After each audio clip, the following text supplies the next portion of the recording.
Hi everyone, my name is Mazong. In this video, I want to talk about Hmong clothes and other ethnic influences in our traditional wear for the younger generation. And before anyone gets upset, this is not a video about not being allowed to wear other ethnic clothing.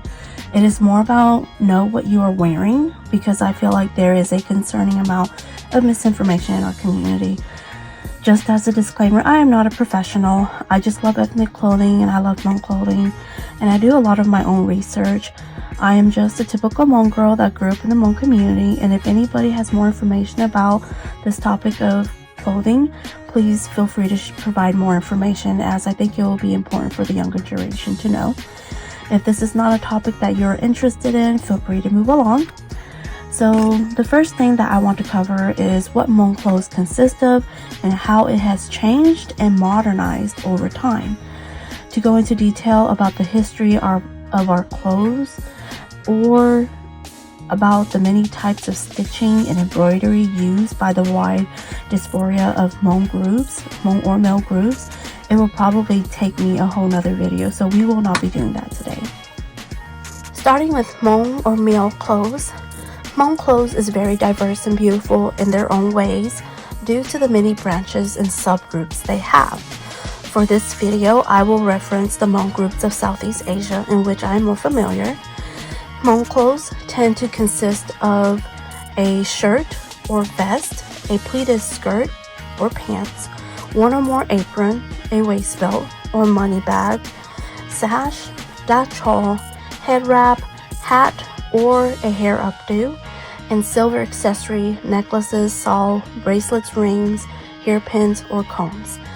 In different Hmong groups, you will see different representations of this, including male groups. Each subgroup have their own unique styles for the regions they live in, including their own style of embroidery and silver. Sometimes you will notice color and materials are limited in certain groups due to what is available in certain regions and also what is affordable. Hmong clothes or male clothes is very intricate and it takes time to put on, but over time, for convenience, hats have changed from wraps to simple slip-on hats, sashes have shortened or simplified to meet beauty standards, and due to how heavy silver can be, silver have also minimized or simplified as clothing modernized, so that it was easier to get around. So there are fewer silver beaded coins on clothing and smaller size necklaces.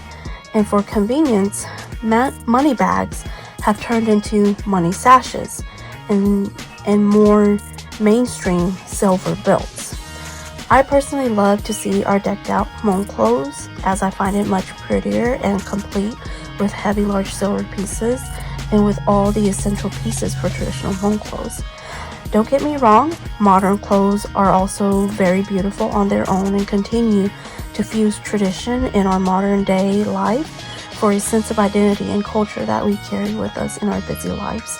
But I wouldn't call it traditional, as it does not consist of all the pieces. It would need to be considered more modern style.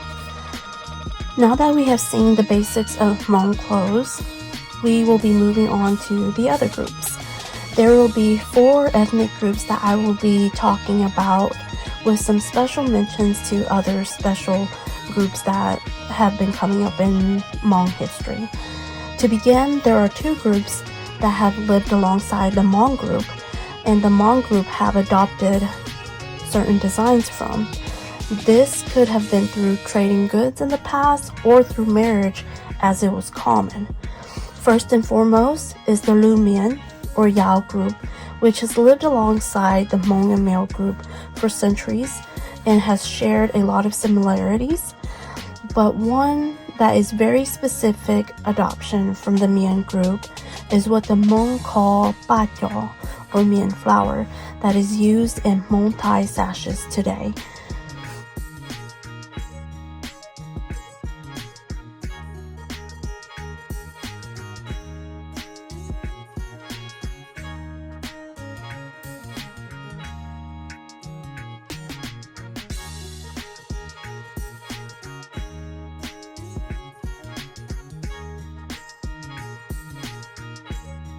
The second group is the thiab. They live in the northern parts of Southeast Asia, close to where many of the ethnic groups live.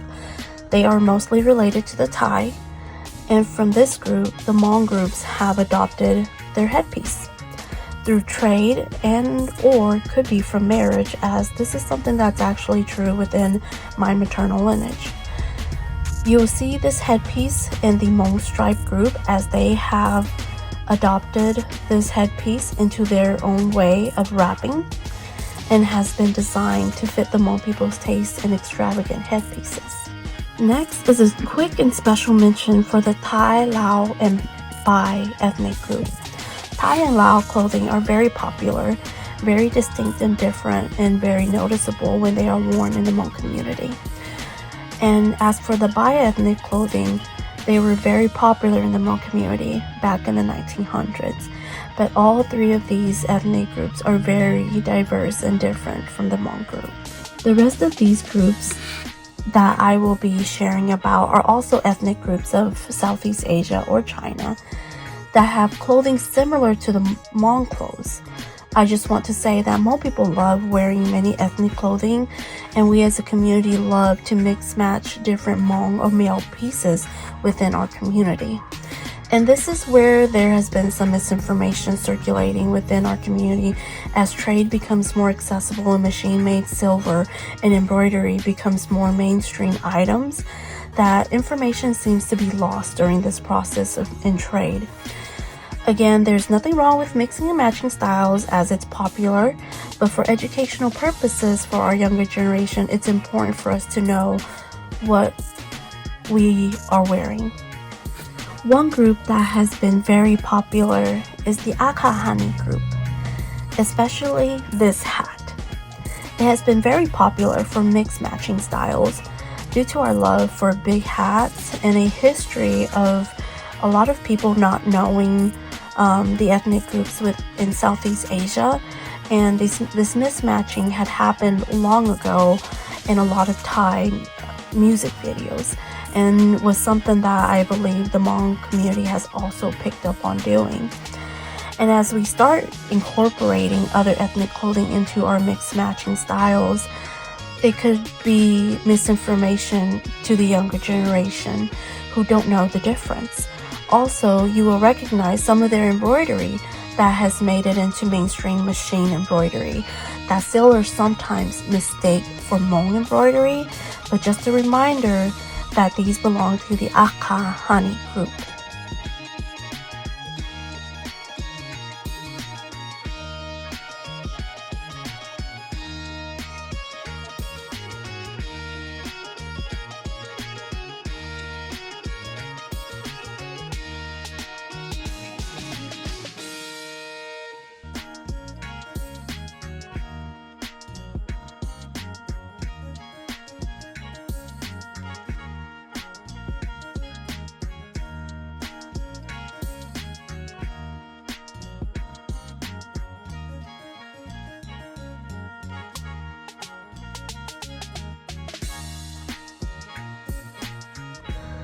Another ethnic group clothing that has been recently popular in the Hmong community is the Yi ethnic clothing.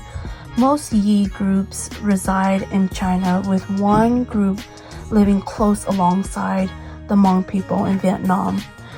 These are their long necklaces that are very unique to the Yi and are distinctly different from Hmong silver.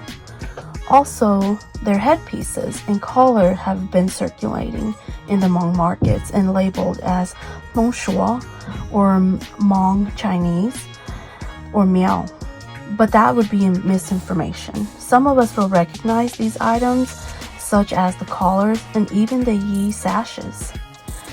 Just as Hmong or male groups have branches and subgroups, so do all these other ethnic groups. They have a variety of traditional clothes unique to each branch.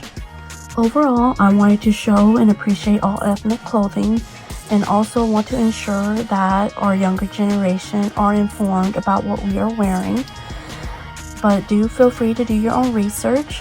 I get a lot of my information from YouTube, Facebook, and other platforms where I find a lot of my information from documentaries or from real people, real ethnic people's pages. But that is all for this video. I hope you all learned something new, and thank you for watching.